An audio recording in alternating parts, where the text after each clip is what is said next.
खबर यह है कि पुलिस के पास करीब 10 लोकेशन से के सीसीटीवी फुटेज हैं, जिनके जरिए हमलावरों की पहचान की कोशिश हो रही है। हालांकि हत्यारे अभी गिरफ्त से बाहर हैं। जिस गाड़ी से हमला हुआ था, जिस कार से ओवरटेक करके रथ की गाड़ी को रोका गया था, वो कार जो है बरामद हो चुकी है।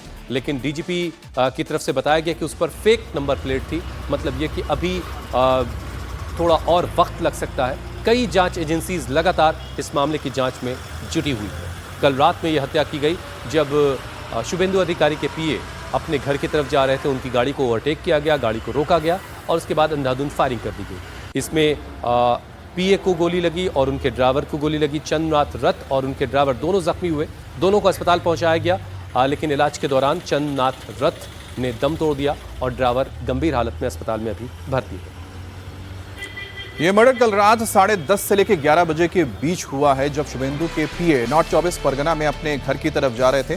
तभी पीछे से आ रही कार उन्हें ओवरटेक करती है और उनकी गाड़ी पर अंधाधुंध फायरिंग कर दी जाती है। चंद्रनाथ और उनके ड्राइवर को गोलियां लगी हैं। दोनों को अस्पताल ले जाया गया है। चंद्रनाथ रथ ने इलाज के दौरान दम तोड़ दिया, जबकि ड्राइवर की हालत नाजुक बनी हुई है। और इस बीच इस हत्याकांड के बाद पश्चिम बंगाल में माहौल गर्मा गया है। शुभेंदु अधिकारी और केंद्रीय मंत्री सुकांत मजूमदार फौरन मध्यग्राम पहुंचे, अस्पताल में जाकर इस बारे में जानकारी ली और इस पर बड़ी तादाद में कार्यकर्ता भी रात को अस्पताल पहुंच गए।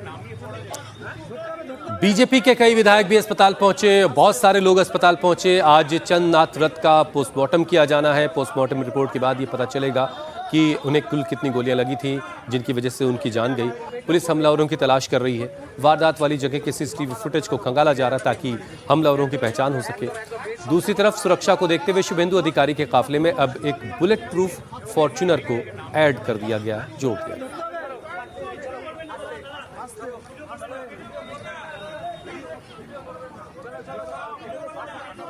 तो कल रात 10:30 से 11 के बीच शुभेंदु अधिकारी के पीए चंद्रनाथ रथ अपने घर की तरफ जा रहे थे नॉर्थ 24 परगना में, और इसी दौरान उनकी गाड़ी को किसी दूसरी गाड़ी ने ओवरटेक किया और उसके बाद उन पर अंधाधुंध फायरिंग की गई, जिसमें रथ और उनके ड्राइवर जख्मी हुए। दोनों को अस्पताल पहुंचाया गया, लेकिन इलाज के दौरान शुभेंदु के पीए ने दम तोड़ दिया और ड्राइवर का अभी इस वक्त इलाज चल रहा है। एक और बड़ी खबर, शुभेंदु अधिकारी के पीए की कार को वारदात वाली जगह पर ले जाया जा रहा है। कल रात मध्यग्राम में चंद्रनाथ रथ की गोली मारकर उनकी हत्या कर दी गई, जिसके बाद उनकी कार में ही अस्पताल ले जाया गया। तब से ये गाड़ी अस्पताल के पास ही खड़ी थी। अब कार को वापस वारदात वाली जगह पर लेकर जाया जा रहा है। क्राइम सीन को रिक्रिएट करने की कोशिश पुलिस की है कि किस तरह से घटना हुई और कैसे इस घटना को अपराधियों ने अंजाम दिया।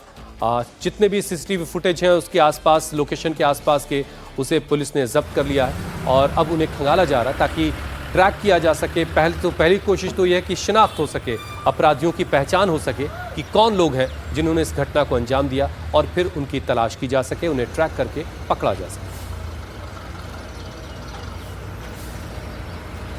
ये वो गाड़ी है जो जिसमें चंद्रनाथ रथ सवार थे। ये नीली बत्ती वाली गाड़ी है और इसी गाड़ी से उनको अस्पताल पहुंचाया गया था। अब ये गाड़ी उसी लोकेशन पर ले जाई जा रही है। तो ये आप देख पा रहे हैं कि इसी गाड़ी में मौजूद थे शुभेंदु अधिकारी के पीए चंद्रनाथ, और अब इस गाड़ी को आगे उसी जगह पर लेके जाया जा रहा है जहां पर क्राइम सीन हुआ था। अब हत्याकांड से जुड़ी एक और बड़ी खबर है। पुलिस सूत्रों के मुताबिक शुभेंदु अधिकारी के निजी सचिव चंद्रनाथ रथ को रोकने के लिए जिस कार का इस्तेमाल किया गया था, उसका नंबर प्लेट सिर्फ बदला ही नहीं गया, बल्कि छोटी कार के चेसिस नंबर के साथ भी छेड़छाड़ की गई थी।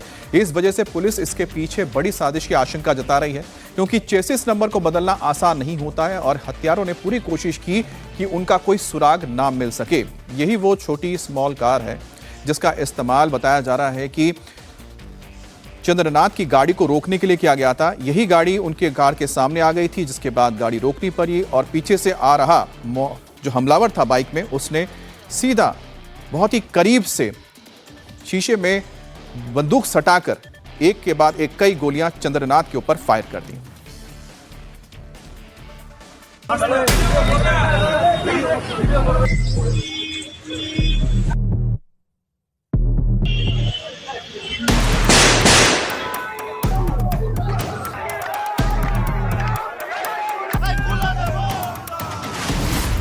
बंगाल में खूनी खेल, शुभेंदु के पीए का सरेआम मर्डर।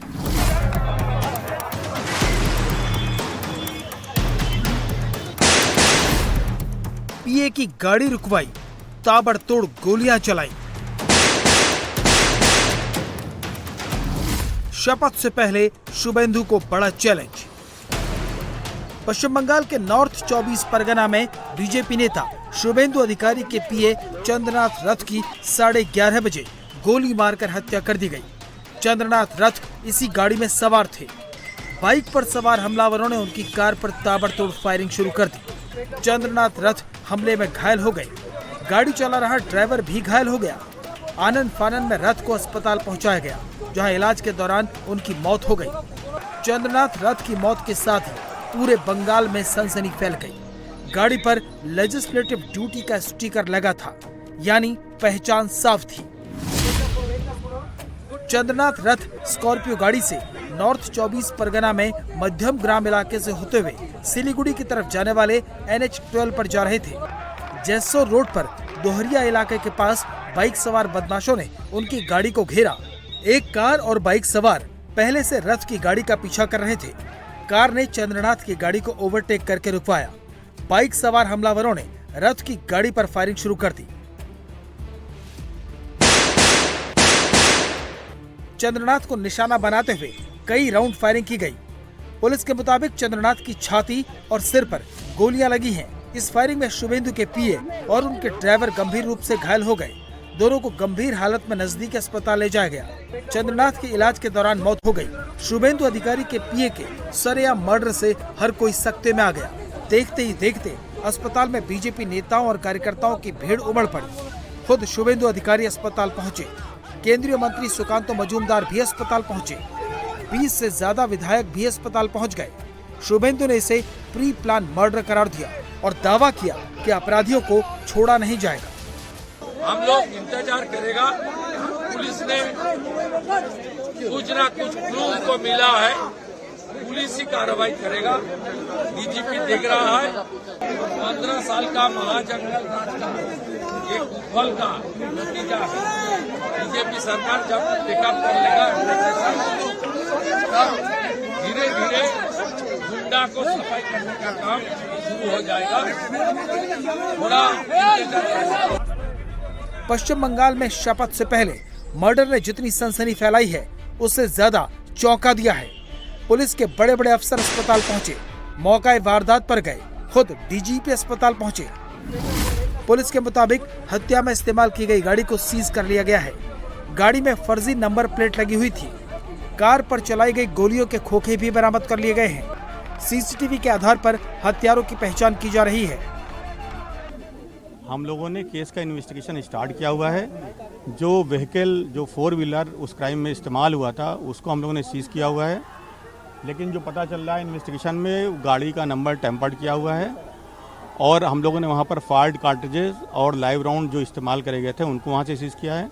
बाकी हम लोग कौन लोग थे, कैसे लोग थे, बहुत सारे सीसीटीवी फुटेजेस लोकल इंक्वायरी करके, लोकल विटनेसेस को देख करके हम लोग इन्वेस्टिगेशन को आगे बढ़ा रहे हैं। बस क्या टारगेट किलिंग लग रही है भाई? अब जब कह रहे हैं इन्वेस्टिगेशन में इतना ही अभी नहीं बता सकते। पुलिस बहुत सतर्कता के साथ मामले को देख रही है, क्योंकि चुनावी नतीजों के बाद हो रही हत्याओं के लिए पहला सवाल पुलिस पर ही खड़ा हो रहा है। दूसरी तरफ बीजेपी के कार्यकर्ता आक्रोशित हैं। अस्पताल के बाहर आधी रात को बीजेपी के दर्जनों विधायक और कार्यकर्ता पहुंचे। जमकर नारेबाजी हुई। बीजेपी ने अपने कार्यकर्ताओं को भरोसा दिलाया है कि अपराधियों को पकड़ने में वक्त नहीं लगेगा। दुखद घटना है। Police is investigating the matter. आप धैर्य रखिए। कार्यकर्ता को हमने बोला कि धैर्य रखिए और पुलिस पूरा व्यवस्था लेगी। डीजी साहब आए थे खुद और डीजी पुलिस ने जो बताया, इन्वेस्टिगेशन बहुत दूर तक गया है। किसी को बख्शा नहीं जाएगा। लीगली जो प्रोसीड्योर है सबको कानून के दायरे में लाया जाएगा। एक भी नहीं बचेंगे। 5 गोलियां लगी ऐसी पता चला है। अभी पोस्टमार्टम होने दीजिए, उसके बाद पता चलेगा। बीजेपी के कई नेता और कार्यकर्ता इसका सीधा इल्जाम टीएमसी पर लगा रहे हैं। बीजेपी के कार्यकर्ता आग बबूला हैं। वो बदला लेने की मांग कर रहे हैं। जो भाषा कार्यकर्ताओं की है वही बीजेपी के नेताओं की भी है। ममता बनर्जी का जो भतीजा है वो स्पष्ट रूप से एक खूनी आदमी है और देखेंगे उसको एक आदमी थप्पड़ मारा था, वो पागल था और उसको 7 बरस बाद उसको पीस के मार दिया था। उसको हार बर्दाश्त नहीं हो रही क्योंकि 2000 पुलिस, करोड़ों रुपया का लूट। अब उसने क्या किया कि एक मैसेज दिया, मैसेज बंगाल के लोगों को दिया। वो मैसेज में ये हमारे चंद्र कुमार रथ को हत्या करवाई। देखिए, तृणमूल ने जो किया है उसको अभी भी लग रहा है उसका सरकार है। तो तृणमूल ने जो किया है, जो कांड किया है, जे एक निरीह, एकदम इनोसेंट जिसको कातिल किया है, उसको कातिल किया है, लेकिन वो शहीद हुआ है, पार्टी के लिए शहीद हुआ है। तो तृणमूल को क्या लगता है, तृणमूल जो किया है इस कारण उसको भुगतना ही पड़ेगा।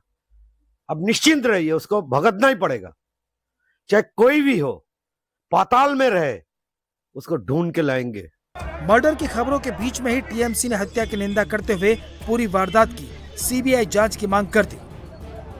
कुणाल घोष जी, ये जो हत्या हुई है इस पर सीबीआई जांच की मांग जरूर आप लोग कर रहे हैं, लेकिन जो बीजेपी के लीडर्स हैं वो तो टीएमसी पर ही आरोप लगा रहे हैं इसका।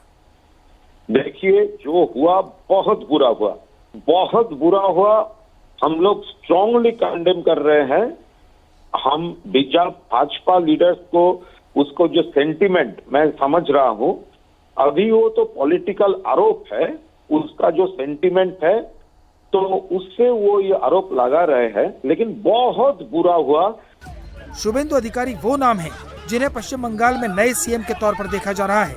24 घंटे बाद विधायक दल की बैठक होगी और नए सीएम के नाम पर मुहर लगेगी। ऐसे में चंद्रनाथ रथ का ये मर्डर नई सत्ता के लिए सबसे बड़ा चैलेंज होने वाला है। बीजेपी नेता शुभेंदु अधिकारी के पीए चंद्रनाथ रथ मर्डर केस की जांच तेज हो गई है। मध्यम ग्राम में जिस जगह पर यह वारदात हुई वहां आज सुबह सीआईडी की टीम पहुंची। सीआईडी की टीम ने वारदात वाली जगह के आसपास के सीसीटीवी कैमरों की जानकारी जुटाई। और बुधवार रात करीब 10 बजे शुभेंदु अधिकारी के पीए चंद्रनाथ रथ की गोली मारकर हत्या कर दी गई थी। और जहां पर हत्या की गई थी वहां पर एक बार फिर से इस पूरे क्राइम सीन को रिक्रिएट किया जाएगा। और जहां पर ये क्राइम हुआ था वहां पर आप देख सकते हैं कि तफ्तीश के लिए जो अलग अलग एजेंसीज काम कर रही है, सीआईडी है, फॉरेंसिक है, ये सब यहां पहुंच रहे हैं। हम लोग इस वक्त है मध्यम ग्राम के उसी जगह पे जिस जगह पर शुभेंदु अधिकारी के निजी सचिव का गोली मारकर हत्या कर दी गई। और ये जो जगह है, इस जगह पे फिलहाल सीआईडी की टीम यहाँ पर पहुंची हुई है और टीम के जरिए इस इलाके के जितने भी सीसीटीवी कैमरा है उनको खंगाले जा रहे हैं। और इसके अलावा कौन लोग उस वक्त थे, कितने गाड़ियां थी, सभी के बारे में ये जो सीसीटीवी कैमरा है सभी को खंगाले जा रहे हैं। इसके अलावा इस मौका वारदात पे क्या हुआ था, कितने लोग थे, कितने बाइक थे, सभी के बारे में वो सीसीटीवी के फुटेज को खंगाले जा रहे हैं। और इसके अलावा जाएगा इस इलाके का जो मुआयना है, मुआयना भी सीआईडी की तरफ से किया गया है। अब घटनास्थल से पुलिस को एक और कार बरामद हुई है जिसका इस्तेमाल आरोपियों ने चंद्रनाथ की गाड़ी को रोकने के लिए किया था। कार में से पानी की 5 से 6 बोतल भी मिली है जिससे डीएनए सैंपल मिलने की उम्मीद है। अब इंडिया टीवी के संवाददाता पवन नारा सबसे पहले इस कार के पास पहुंचे और उसके बाद उन्होंने वहां से जो तस्वीर भेजी, एक रिपोर्ट भेजी, आपको दिखाते हैं। इस वक्त हम मध्यग्राम के दौलताला इलाके में हैं जहां शुभेंदु अधिकारी के पीए चंद्रनाथ रथ की हत्या कर दी गई। ये हत्या पूरी तरीके से प्री प्लान थी। मौके पर फिलहाल एफएसएल की टीम पहुंची हुई है।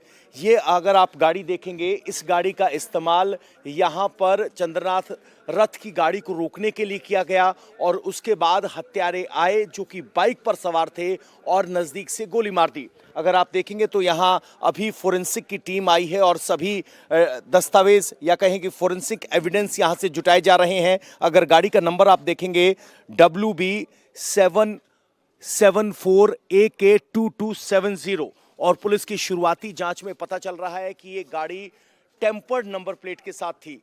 इस रास्ते से होते हुए चंद्रनाथ रथ आगे बढ़ रहे थे। सबसे पहले साजिशन इस गाड़ी के जरिए उनका रास्ता रोका गया। चूंकि सड़क ज्यादा संकरी है, यहाँ 2 गाड़ियां नहीं गुजर सकती, तो पहले उनकी गाड़ी को स्लो डाउन किया गया और उसके बाद बाइक पर सवार 3 हत्यारों ने इस हत्या को अंजाम दिया। यहाँ के हालात देखेंगे तो जहां ये गाड़ी है इसके ठीक ऊपर आपको एक यहाँ सीसीटीवी कैमरा भी दिखाई दे रहा होगा। ये रात 10:10 की घटना है और जहां इस गोलीबारी को अंजाम दिया ठीक वहीं पर आपको ये टूटा हुआ शीशा दिखाई देगा। ये शीशा उस शीशे से मैच करता है जो गाड़ी पर लगा था। अब ये चूर-चूर हो चुका है और पुलिस ने उस गाड़ी को यहां से हटा लिया है। आपको बता दें रथ की गाड़ी जो कि पीए थे शुभेंदु अधिकारी के, उस पर वेस्ट बंगाल लेजिस्लेटिव असेंबली का स्टिकर लगा हुआ था, यानी हत्यारों ने पहले से आइडेंटिफाई करके रखा था, उनका पीछा किया जा रहा था और जैसे ही ये संकरी गली देखी एक गाड़ी का यहाँ इस्तेमाल किया गया और उस गाड़ी का इस्तेमाल करने के बाद यहाँ पर उनकी स्पीड को स्लो किया गया। अब यहाँ एफएसएल की टीम अलग अलग डेटा इकट्ठा कर रही है, जिसे कहते हैं कि फोरेंसिक एविडेंस इकट्ठा कर रही है। अंदर नहीं जाएंगे सर, अगर आप देखेंगे तो इस गाड़ी में आपको हम सीट पर बहुत सारी बोतलें देख पा रहे हैं जो इस गाड़ी में पड़ी हैं। यहाँ से भी डीएनए डेटा बहुत सारा आएगा। डेटा के अलावा गिना जा रहा है कितनी, कम से कम 6 पानी की बोतलें और 1 सॉफ्ट ड्रिंक की बोतल यहाँ पर है और उन बोतलों की भूमिका डीएनए सैंपल इकट्ठा करने में बहुत महत्वपूर्ण हो सकती है। फिलहाल जो गाड़ी थी जिस पर हमला हुआ उसे फोरेंसिक जांच के लिए यहां से हटाया जा चुका है और जिस गाड़ी का इस्तेमाल साजिश के तौर पर रथ की गाड़ी को रोकने के लिए किया गया उसकी फोरेंसिक एविडेंस पर जांच की जा रही है। एक और बड़ी खबर, शुभेंदु अधिकारी के पीए चंद्रनाथ रथ की हत्या के मामले में पुलिस जहां एक तरफ हत्यारों की तलाश में लगी है, वहीं पुलिस इस मर्डर का मोटिव तलाशने के काम में भी लगी है। शुभेंदु अधिकारी के पीए चंद्रनाथ 18 साल तक एयरफोर्स में रहे। रिटायरमेंट के बाद 2019 से वो शुभेंदु अधिकारी के साथ हैं। दोनों के बीच पारिवारिक रिश्ते थे। 2021 में जब शुभेंदु अधिकारी नेता प्रतिपक्ष बने तब चंद्रनाथ रथ पीए के तौर पर उनके साथ रहने लगे। अब सवाल ये उठ रहा है कि शुभेंदु अधिकारी के पीए की हत्या का मकसद आखिर क्या था? पुलिस इसी सवाल का जवाब तलाश कर रही है। और हमारे साथ हमारे संवाददाता ओमकार भी मध्यम ग्राम से जुड़ गए हैं। ओमकार, अभी तक कुछ जानकारी मिल पाई है? क्योंकि सुबह आपने दिखाया था इतने सारे यहाँ पर सीसीटीवी कैमरे लगे हुए हैं, कहीं से कोई सुराग मिल पाया हो इन हमलावरों के बारे में? अमित, एक बार सबसे पहले तो इस जगह का विजुअल थोड़ा दिखाने की कोशिश करेंगे। यहाँ पर जिस जगह पे हम लोग रुके हुए हैं उनसे कुछ ही मीटर दूर पर ये जो शीशे देखे जा रहे हैं उसी जगह पर सबसे पहले चंद्रनाथ रथ जो कि शुभेंदु अधिकारी के निजी सचिव थे, उनका गाड़ी को सबसे पहले रोका गया। एक छोटे गाड़ी के जरिए उनके गाड़ी के सामने रोक लिया गया। उसके बाद चंद्रनाथ रथ का गाड़ी को रोका गया और अचानक से जैसे कि देखा गया कि बाइक पर सवार कुछ लोग आए और एकदम पॉइंट ब्लैंक रेंज से उनको गोली किया गया। अभी तक जो अस्पताल सूत्रों के हवाले से खबर मिल पा रहा है कि उनके ऊपर 2 गोली दागी गई थी और उनके शरीर पे 2 गोली लगी है और मौके पर ही उनका मौत हो चुका था, ऐसे ही कहा जा रहा है। इसके अलावा उनके साथ जो ड्राइवर थे बुद्धदेव बेरा, वो भी गंभीर रूप से घायल हो गए और इसके अलावा और एक शख्स उस गाड़ी पे था, मिंटू, जिससे पुलिस इस वक्त पूछताछ कर रहा है कि कौन लोग उस गाड़ी पे सवार थे, कैसे करके ये पूरी अंजाम दिया गया घटना को, इसके बारे में पूछताछ। अच्छा, एक चीज और बता दीजिए, क्योंकि खबर आ रही है कि उनके साथ एक पीएस भी थे, यानी कि पर्सनल सिक्योरिटी भी मौजूद था, उसके बारे में कोई जानकारी मिल पाई है चंद्रनाथ के साथ? जी देखिए, उनके साथ और एक शख्स मौजूद था जिनका नाम है मिंटू, वो भी गाड़ी पे उस वक्त मौजूद थे।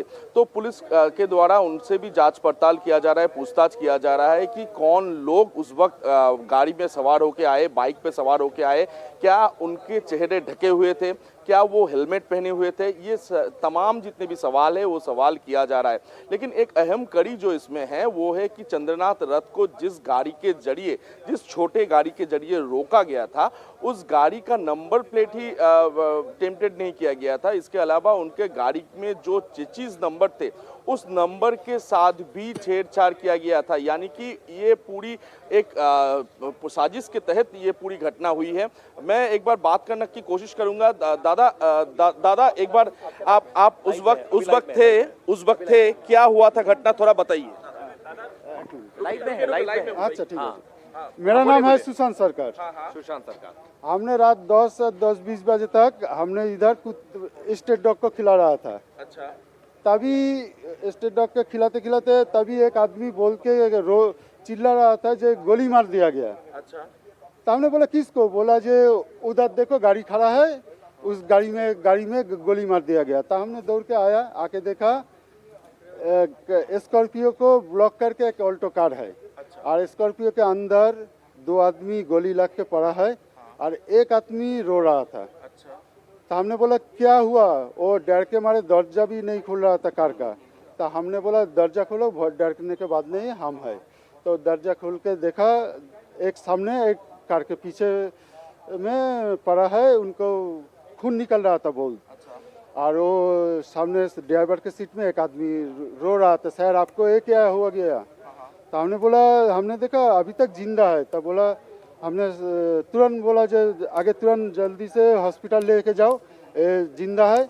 हम पुलिस को बुलाते हो। तो उस वक्त चंद्रनाथ रथ जिंदे थे? हाँ जिंदा था। ठीक है, अच्छा, चलो आप कर लो। क्या हुआ फिर वो जल्दी से यही गली से घुमा कर जो कांच गाड़ी कौन घुमाया उस वक्त? उसके अंदर तब कौन थे, कौन गाड़ी कार ड्राइव कर रहा था, इसको कोई मालूम नहीं। हमने बोला अभी तक जो जिंदा है तो जल्दी से हॉस्पिटल लेके जाओ। उनको बचाने की कोशिश करो, हम पुलिस बुला रहा हो। तो वो गाड़ी कार घुमा के यही से घुमा के लेके चले गए। हमने पुलिस को बुलाया, 5 से 10 मिनट के अंदर पुलिस आ गया। उसके बाद इन्वेस्टिगेशन चालू हुई। यहाँ पर काफी सारे सीसीटीवी लगे हुए, आप तो इस इलाके के लोग हो, तो क्या लगता है कि ये इतने बड़े वारदात को यहाँ पर अंजाम दिया जा सकता है? क्या भीड़ भाड़ वाला इलाका है? देखिए ये जो टीएमसी के कार्यकर्ता जिहादी ग्रुप है ना, ये बहुत खतरनाक है। ये बहुत खतरनाक है। ये सीसीटीवी या कुछ नहीं मानते हैं। आप देश भर में तो अब देखा है। ये टीएमसी का जो जिहादी ग्रुप है, इनका नेटवर्क है, ये बहुत स्ट्रांग है। ये स्ट्रांग नेटवर्क तोड़ना पड़ेगा। देखिए सुशांत सरकार है जो और ये जो है वो इस घटना के साथ जो इन्वॉल्व है, इनको कड़ी से आपको टीएमसी के तरफ से जुड़े हुए लोग थे? ये पूरी घटना शुभेंदु दा के ऊपर बहुत पहले से ही इनका टारगेट था। शुभेंदु दा को आप मानने का कोई पहले तो था, लेकिन अब जब उन्होंने सीएम प्रोजेक्ट होते जा रहे हैं, उनको तो मानना आसान काम नहीं है। तो इनका जो अपना नाम बताइए, कहाँ रहते, इनका जो क्या देखा आपने वो पूरा बताइए। इनका जो है शुभेंदु दा को जो जीतने का जो कारीगर है, ये तो पूरा रणकौशल सब कुछ इन्होंने ही तो तैयार किया था। तो इनको मार दिया गया एक जानबूझकर प्लान माफी, प्लान माफी। ठीक है, अब अपना नाम बताइए। मतलब टीएमसी से जुड़े हुए लोग हो सकते थे? जरूर। आप कहाँ पर थे, क्या हुआ था? इतना हिम्मत टीएमसी के सिवा कुछ किसी को नहीं हो सकता है। दादा अपना नाम बताइए। कल रात तो जो चश्मदीद गवाह है, उनका कहना है कि टीएमसी से जुड़े हुए लोग इस पर शामिल हो सकते हैं। ऐसे ही आरोप चश्मदीद गवाह की तरफ से लगाया जा रहा है। और उनका जो कहना है कि इस जगह पर पहले तो गाड़ी को रोका गया छोटे गाड़ी के जरिए, उसके बाद वो जब पहुंचने के बाद देखे कि खून से लथपथ दोनों हैं, यानी कि चंद्रनाथ रथ और उनके साथ उनके जो ड्राइवर थे बुद्धदेव बेरा, वो दोनों खून से लथपथ हुए हालत में थे। और इसके साथ और एक मिंटू नाम के एक शख्स भी थे। उसके बाद यह इसी जगह से गाड़ी को घुमाया गया और सीधा अस्पताल ले जाया गया। अस्पताल में पहुंचने के बाद चंद्रनाथ रथ को मृत घोषित कर दिया गया। तो ये पूरी घटना क्या साजिश के तहत किया गया? क्योंकि जो छोटी गाड़ी के जरिए ओमकार, हमारे पास एक तस्वीर आ रही है। यहाँ पर चंद्रनाथ रथ का जो परिवार है, उनकी तस्वीरें आ रही हैं। तो घर में मातम पसरा हुआ है क्योंकि उनके घर का बेटा जो है उसकी हत्या कर दी गई है। अब परिवार में आप देख सकते हैं कि किस तरह से अब मातम का माहौल है। और बताया जा रहा है कि चंद्रनाथ रथ वो भी नंदीग्राम यानी कि मिदनापुर के रहने वाले हैं और करीब उन्होंने 15-16 साल इंडियन एयरफोर्स में काम किया। उसके बाद वो जब वहां से रिटायरमेंट हुए यानी सेवानिवृत्त हुए, उसके बाद उन्होंने आके काम करना शुरू किया शुभेंदु अधिकारी के साथ। और पिछले 5 साल से वो उनका काम देख रहे थे, उनके पीए थे। और আমরা ভারতীয় জনতা পার্টি করি বলে আমরা আজকে ক্ষমতায় আসার জন্য আমাদের সভাপতি বিরোধী দলনেতা যখন বলছেন সুশৃঙ্খলভাবে থাকতে, তখন শাসক দলের যারা গরম গরম বক্তব্য দিয়েছিল যে 4 তারিখের পরে দিল্লির কোনো ভাব রক্ষা করতে পারবে না, সেটাই তারা দেখিয়ে দিল। আমি আজকে নতুন সরকার যে গঠন করবে তার কাছে জানাবো যে আমার ছেলের এই মৃত্যুর যেন শাস্তিটুকু হয়। আমার ছেলে যদি অ্যাক্সিডেন্টে কোনো অঘটন ঘটতো, আমার মনে হয় এত কষ্ট। तो यहाँ पर मां का दुख आप देख रहे थे, उनके आंसू ये बता रहे थे कि वो किस पीड़ा से इस वक्त गुजर रही है। लेकिन उन्होंने एक बहुत महत्वपूर्ण बात कही है। उन्होंने कहा कि जिस तरह से जो शासक दल है यानी कि टीएमसी की ओर से 4 तारीख को बताया गया था कि 4 तारीख के बाद वो बदला लेंगे, और ये बदला लिया गया उनके बेटे से। अब वो यही चाहती हैं कि अगर जो नई सरकार आएगी, जो भी जिम्मेदार है उनके बेटे के इस मौत के लिए, उनको सजा होनी चाहिए।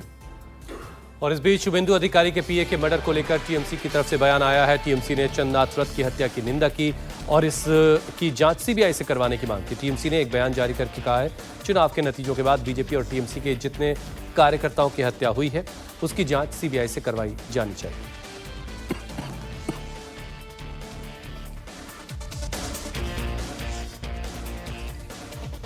और मध्यमग्राम में अपने पीए चंद्रनाथ की हत्या के बाद शुभेंदु अधिकारी ने कहा है कि ये एक सोची समझी हत्या है। डीजीपी ने भी बताया कि 2 से 3 दिनों तक रेकी की गई थी और हत्या की पूरी योजना बनाई गई थी। हालांकि पुलिस ने जांच शुरू कर दी है। उन्होंने कहा है कि इस घटना की जितनी भी निंदा की जाए वो कम है, लेकिन आरोपियों को बख्शा नहीं जाएगा।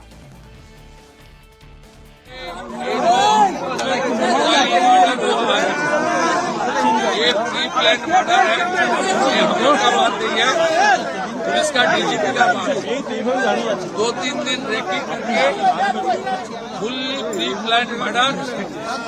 पुलिस ने इन्वेस्टिगेशन चालू किया। गेट का सीनियर पुलिस ऑफिसर लोग आया। हम लोग बहुत पेनफुल हार्ट में ये जो मर्मांतिक हादसा हुआ इसका निंदा करने का कोई भाषा हम लोग का पास नहीं। दिल्ली से हमारी गृहमंत्री से लेकर राष्ट्रीय अध्यक्ष से लेकर संसद जी से लेकर सब जानकारी लिया है। केंद्रीय मंत्री डॉक्टर सुकांत मजूमदार, उन्होंने 4 घंटे तक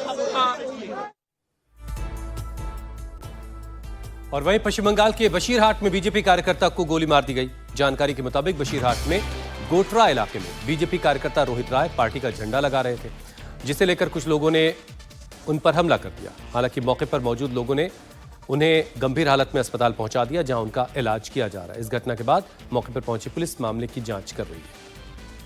अब पुलिस हमलावरों की पहचान के लिए आसपास के लोगों से पूछताछ भी कर रही है और साथ ही सीसीटीवी के जरिए भी हमलावरों की पहचान हो रही है।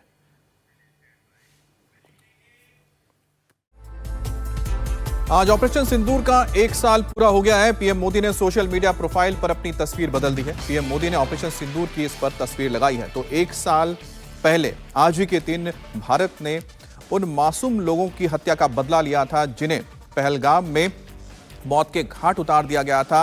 नाम पूछकर, धर्म पूछकर उन्हें मौत के घाट उतारा गया था और उसका बदला भारतीय सेना ने लिया था और पाकिस्तान में घुसकर आतंक के ठिकानों को तबाह कर दिया था। भारतीय सेना ने ऑपरेशन सिंदूर के 1 साल पूरा होने के मौके पर एक आधिकारिक वीडियो जारी किया है। सेना ने रात ठीक 1:05 पर ऑपरेशन सिंदूर की घटनाओं से जुड़ा एक वीडियो रिलीज किया। इंटीग्रेटेड डिफेंस स्टाफ ने सोशल मीडिया पर वीडियो जारी करते हुए लिखा, ऑपरेशन सिंदूर में न्याय मिला, सटीक कार्रवाई, अमर स्मृति, ऑपरेशन सिंदूर जारी है। भारत कुछ नहीं भूलता, भारत कुछ माफ नहीं करता।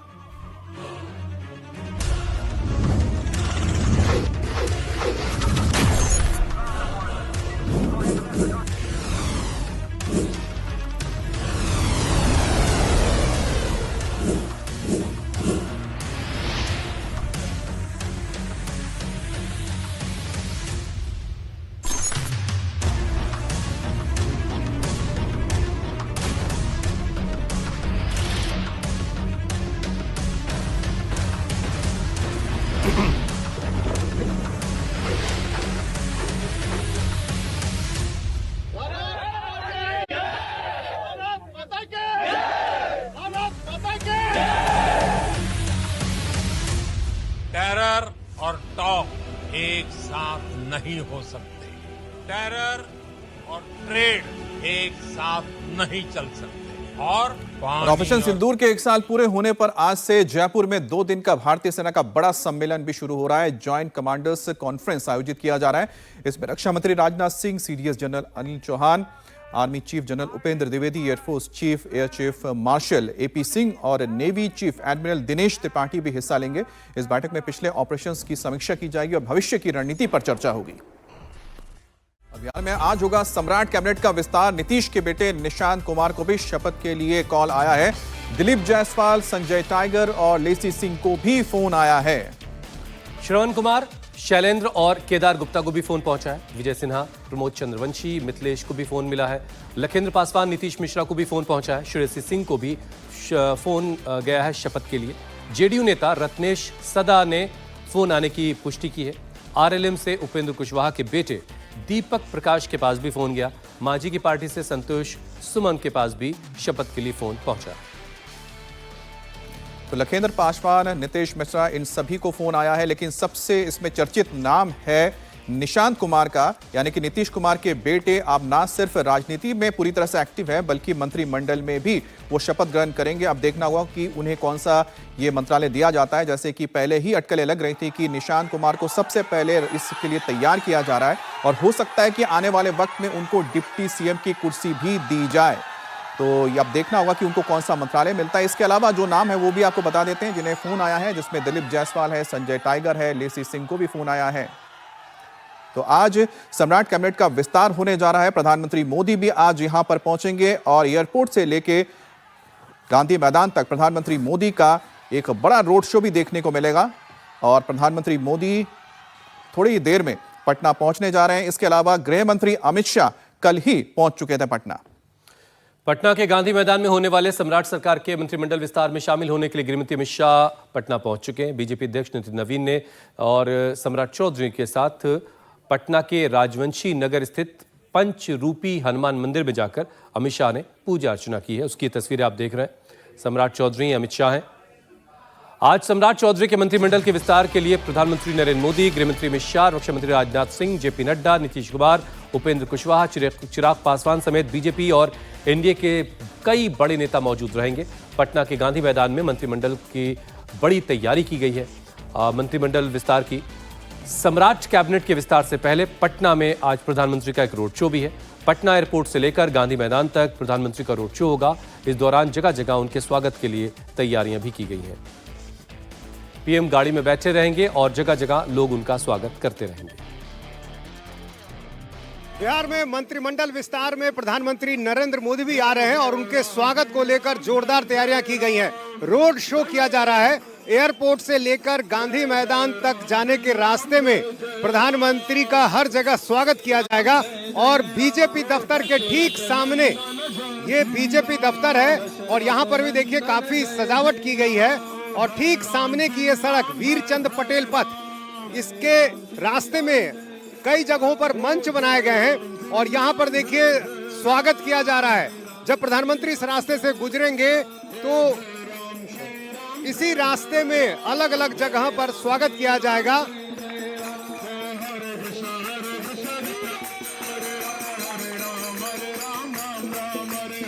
रास्ते में पूरा शहर पोस्टर से भरा हुआ है। बड़े बड़े ऐसे पोस्टर लगाए गए हैं। प्रधानमंत्री नरेंद्र मोदी के शपथ ग्रहण समारोह में हार्दिक स्वागत और अभिनंदन की तस्वीरें लगी हुई हैं। और सड़क की तस्वीर भी आप देखें तो पूरी सड़क जो है बीजेपी के झंडे से, जेडीयू के झंडे से पटी पड़ी है। काफी बड़े स्तर पर यह शपथ ग्रहण समारोह हो रहा है।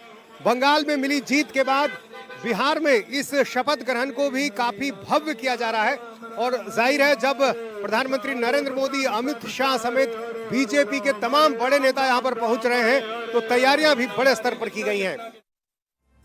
तमिलनाडु में नई सरकार के गठन को लेकर सियासी हलचल के बीच सीएम की शपथ टल गई है। टीवी के चीफ विजय आज मुख्यमंत्री पद की शपथ लेने की तैयारी कर चुके हैं, लेकिन टीवी के चीफ विजय का आज होने वाला शपथ ग्रहण टल गया है। चेन्नई के नेहरू स्टेडियम में शपथ ग्रहण की तैयारी जारी थी। बुधवार शाम को विजय ने 112 विधायकों की सपोर्ट की चिट्ठी गवर्नर राजेंद्र आर्लेकर को सौंप दी थी।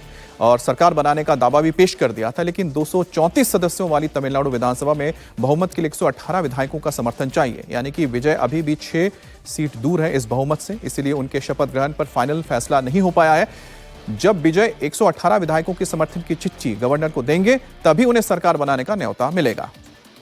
बताया जा रहा है कि विजय को सपोर्ट देने के लिए सारी पार्टियां तैयार हैं। विजय को कांग्रेस के 5 विधायकों का सपोर्ट मिल चुका है। इसके अलावा लेफ्ट पार्टीज के 4, इंडियन यूनियन मुस्लिम लीग के 2, वीसीकी के 2, डीएमडीके के 1 एमएलए का सपोर्ट विजय को मिल सकता है। अगर ऐसा हुआ तो विजय के पास 122 विधायकों का सपोर्ट हो जाएगा, जो बहुमत के लिए जरूरी 118 से 4 ज्यादा है। लेकिन कांग्रेस के अलावा किसी दूसरे दल ने अब तक समर्थन की चिट्ठी नहीं सौंपी है, जिसकी वजह से सस्पेंस बरकरार है।